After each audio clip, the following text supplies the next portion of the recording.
Hello, ladies and gentlemen. Welcome to DCCS. We have a special interview with us today. My name is Travesty, and joining me here today, you may know him as Babelord Diana. I know him as Dylan. How's it going, man? How have you been today? It's going pretty good. Been looking forward to the interview. Kind of curious about what's going to be asked of me mainly, but I think I can handle most questions that come my way. I think you're just excited for this because you guys are coming off of a 3-1 weekend after being predicted by the community to go 0-4. Yeah.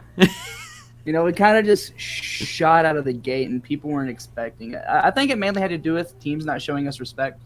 Like, they saw the 0-4. And they're like, wow, FlyQuest is going to be an easy team. And to be fair, last season we were quite an easy team to beat. We only got to the playoffs because of 3 forfeit games last season.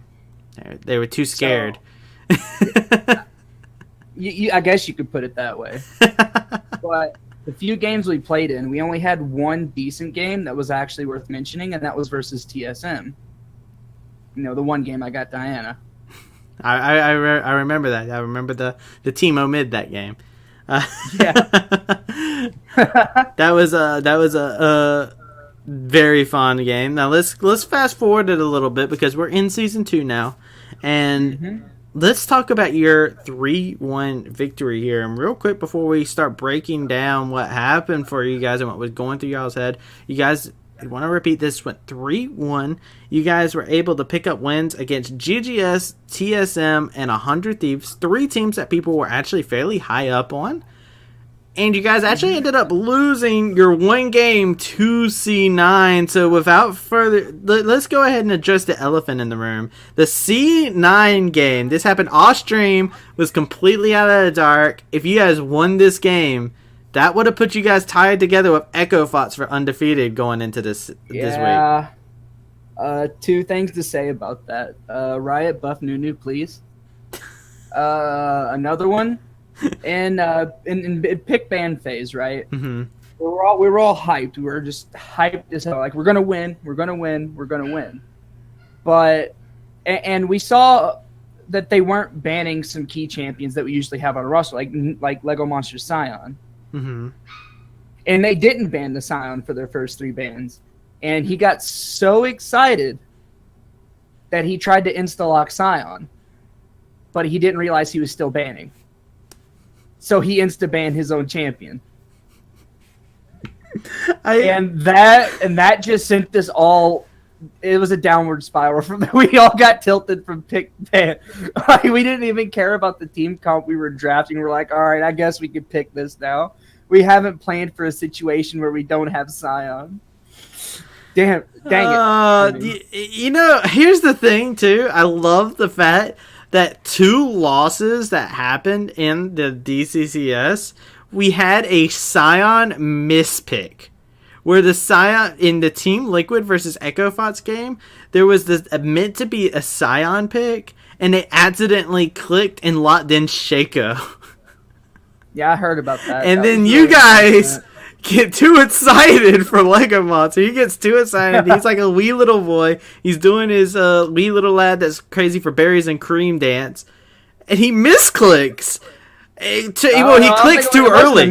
He clicks too early. Yeah, he clicks too early.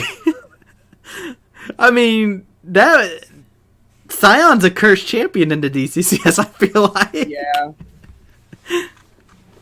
But so it was just tragic. A tragedy unfolded there, but with the negatives to the side, then mental went boom inside of that game. You guys did play against, like I said, teams that were projected by a lot of the community to do, of course, better. Neither one of these teams were projected to go 0-4, and I mean, playing against GGS, TSM, and 100 Thieves. Especially like the 100 Thieves and GGS. A lot of people were high up on them coming into this season. What were your thoughts walking away from those games?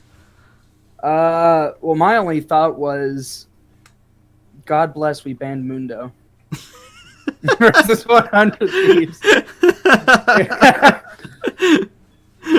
and it was especially like, I was especially like Yeah, because I was the one laning versus intro that game. Yeah, you were happy. Yeah, I was. Yeah, we actually sent. I think we sent 4 bans towards intro. I remember in like his DMs, he sent me an unhappy face after the 4th top lane ban. And so he locks in Cho'Gath. I lock in the Gragas, and just becomes a wet noodle fight. It sounds like. Well, no, actually solo killed him once.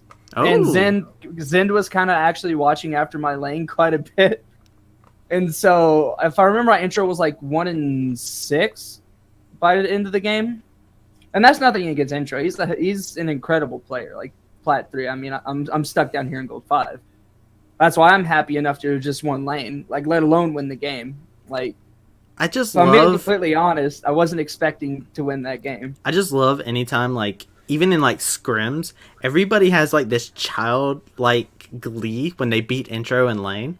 Like I don't see any other player, and it's not because they dislike intro. It's just because they respect how good of a player intro is. So they're just like, oh, I survived. Not only did I survive, I won. Thank you. Yeah, pretty much.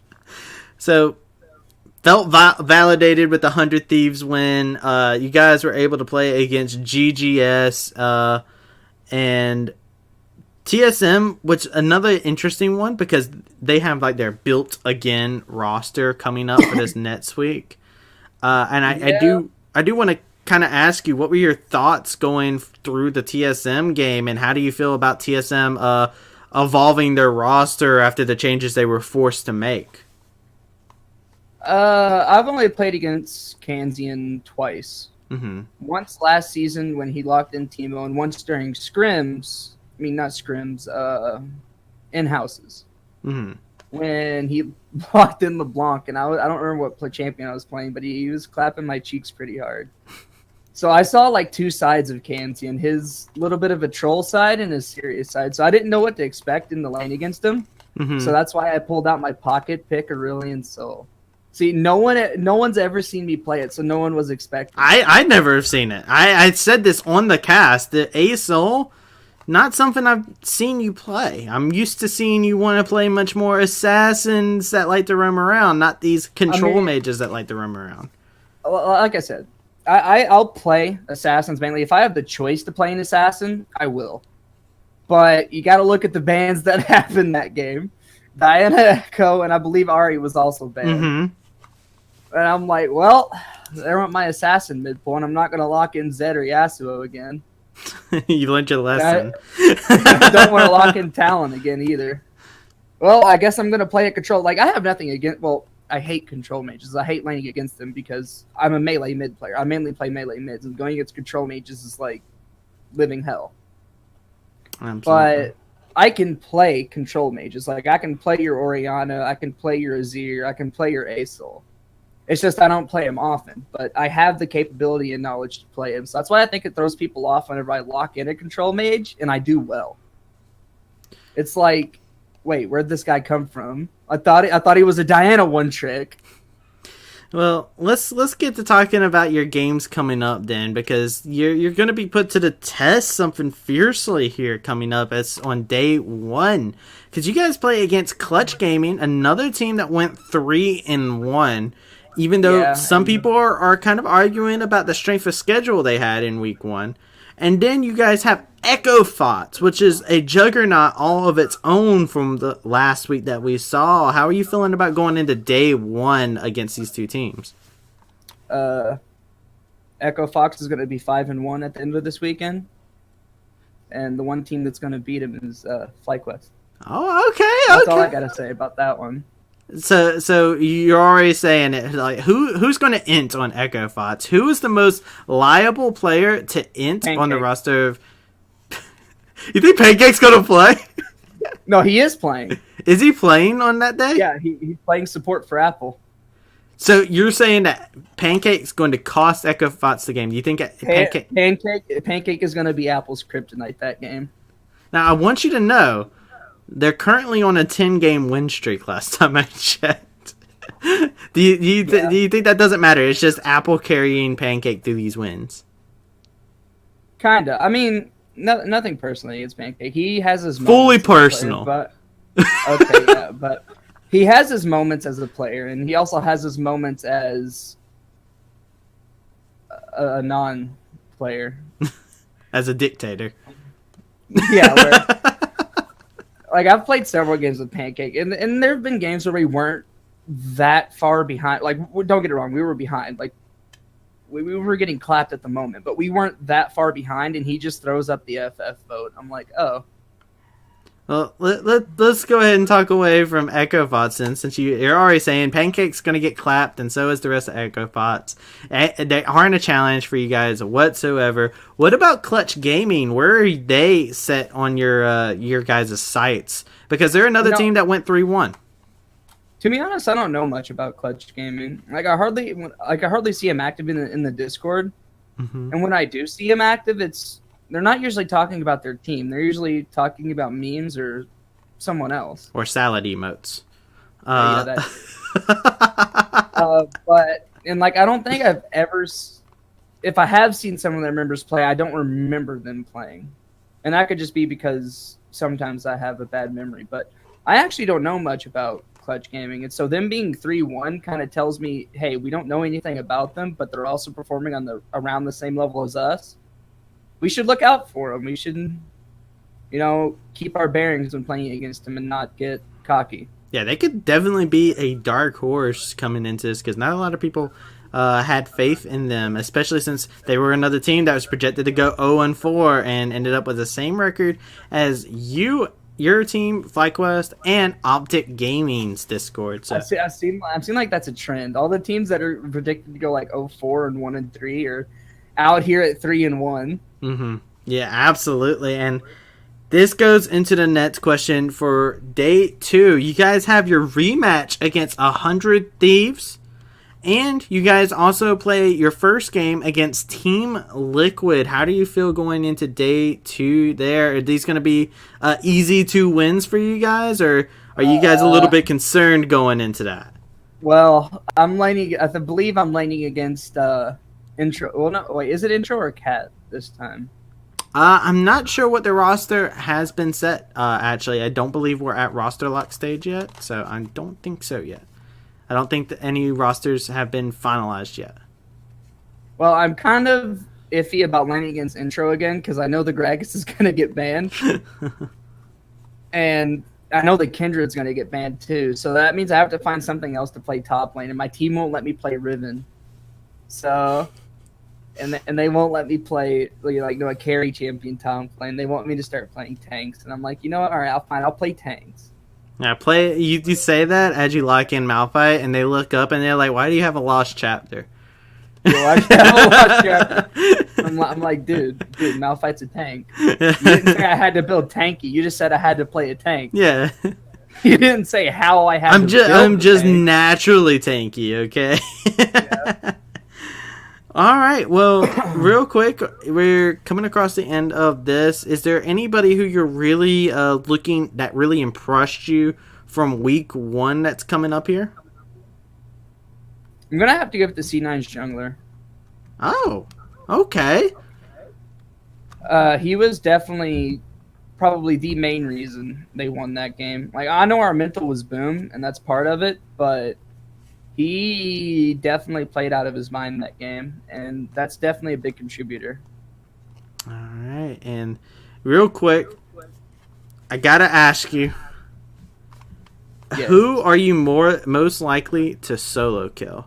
Are you more likely to solo kill Clutch Gaming's mid laner, or are you much more likely to solo kill Echo Fotz's mid laner? Let me know right now.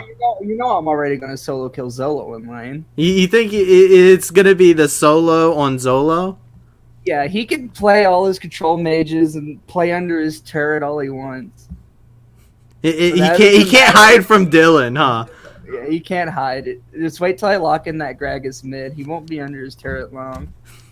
Well, ladies and gentlemen, thank you guys for joining. Where were you when Babelord came for you? Be sure to let us know.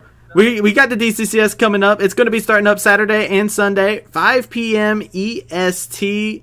going to be going on all the way up until 8 p.m. EST. The stream doesn't stop until then.